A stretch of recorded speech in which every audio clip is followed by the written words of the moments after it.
এক বাদশাহ মন্ত্রী পরিষদরে কয়, ওই আমার মন চায় আমার রাজ্যে যতগুলো গড় আছে কয়টা গড় বউয়ের কথাই চলে আর কয়টা গড় স্বামীর কথাই চলে। এটা একটু আমি যদি বুঝতে পারতাম তাইলে ভালোই তো। বুঝলেন না? বুঝতেছেন তো?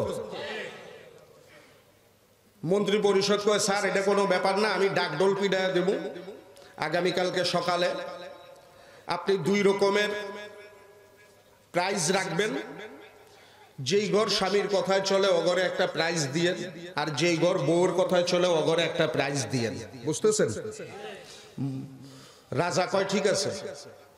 যেই ঘর স্বামীর কথায় চলবো অল্লাইগা হইল গোরা, আর যেই ঘর বউর কথায় চলবো অল্লাইগা হইল আপেল। অল্লাইগা কি? মন্ত্রী পরিষদ সকালবেলা ডাকডোল পিড়ায় এলাকায় খবর কইরা দিছে, ওই রাজা বাদশার পক্ষ থেকে ঘোষণা, রাজ্যের ভিতরে যে কয়টা ঘর আছে কোন ঘর স্বামীর কথায় চলে কোন ঘর বউর কথায় চলে রাজা মশাই দেখতে চাইছে। অতএব তোমরা নিজ নিজ দায়িত্বে গিয়ে তোমাদের প্রাইজ গিফট সেটা তোমরা গ্রহণ করো। তো সবাই যার যার মতো আসছে। রাজা সকাল থেকে একদিকে গোরা আর একদিকে আপনার আপেল লইয়া বয়ে রয়েছে। গোরা কার লাইগা? গোরা কার লাইগা? আর আপেল বউর কথা। এখন ওই জমানা তো ছিল সততার জমানা, এখনকার মতো এত প্যাসপোস দুর্নীতির জমানা তো আর তখন ছিল না। আহারে কি সোনালি সময় ছিল রে বাবা। এখনকার সময় এতটা ঘৃণিত, যিনি এই সিংহবাগ, এই বালুর মাঠের সিংহবাগ যিনি মালিক, কি জানি নাম, শফি সাহেব, সবাই আমরা চিনি, শ্রদ্ধাভাজন, অত্যন্ত ভালো মানুষ, ঠিক না?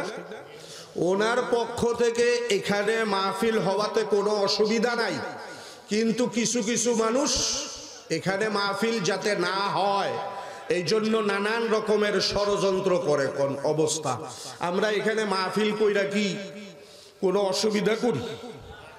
যখন এখানে গান হয়, আহারে মুসলমান আসুন মেরে মুহতারাম দোস্ত, তো সেই সময়টা ছিল ভালো, সততার সময়। এই জন্য বাদশাহ একদিকে গোরা আর একদিকে আপেল লইয়া বয়ে রয়েছে। তো যে যার মতো আইসা আপেল লইয়া যায়, গোরা নেওয়ার মতো কারো হিম্মত নাই। তার মানে বউর কথায় সংসার চলে, যে আয় ওইখানে আপেল লইয়া যায়। সারাদিন এই অবস্থা দেখতে দেখতে সন্ধ্যায় বাদশার মনটা বড় খারাপ। বাদশাহ কয়, আহারে এমন একটা দেশের রাজা আমি, যাদের ঘর স্ত্রীর কথায় চলে, একটা কি পুরুষের কথায় চলার মতো কেউ নাই। এর মধ্যে একজন সুঠাম দেহের অধিকারী এক লোক আয়া কয়, আসসালামু আলাইকুম স্যার। ওয়ালাইকুম আসসালাম। কে লেগে আইছ? স্যার আইসি প্রাইজ লইতে। লয়ে যাও আপেল।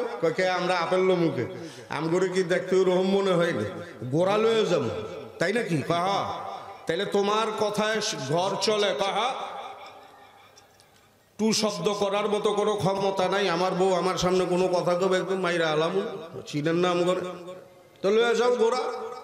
ও ওর মতো পছন্দ করে একটা একদম বোঝেন না দেখার মতো একটা কালো একটা গোড়া লইয়া গেছে। বাদশাহ গেলাম, হ যাও, আবার আইসো। গেল গা, কিছুক্ষণ পর আবার আইসে রিটার্ন গোড়াওয়ালা। স্যার আবার আইলাম। আবার আইসো গে? কয় স্যার গোড়া তো নিছিলাম। বউ কই, ওই কালোটা রাইহা সাদাটা লইয়া না, ঘরে জায়গা নাই। হ্যাঁ গোড়া রাখ, আপেল লইয়া যা, রাখ গোড়া। বুঝেন নাই? এবার আপেল যখন লইয়া যায়, এর মধ্যে মন্ত্রী আইছে। মন্ত্রী আয়া কয়, স্যার আপেল আর ঘোড়া একটার সাথে আরেকটার কোনো কানেকশন মিল নেই। যেখানে ঘোড়া সেখানে একটা বকরি হতে পারতো, একটু সামঞ্জস্য একটা মিল হতে পারতো, এখানে তো তেমন মিল হইল না। কয় আমি কি করব? আমি রানীর লগে পরামর্শ করছি, রানী কয় এমনিই থাক। কয় তাইলে স্যার আপনারা আপেল কেটে দিন। কয় আমার আপেল পরে কাট। বুঝতেছেন তো? তাই আমার আপেল পরে কাট। তুই এই কথা কনের লেগে আবার বাইতে এখন এই সত্যি কয় স্যার আমিও চাইছিলাম সকালে কমুনে, বউ কয় ওখানে গিয়া কই আয়ো। কয় তাহলে যাওয়ানোর সময় আপেল তুই লয়ে যাইস।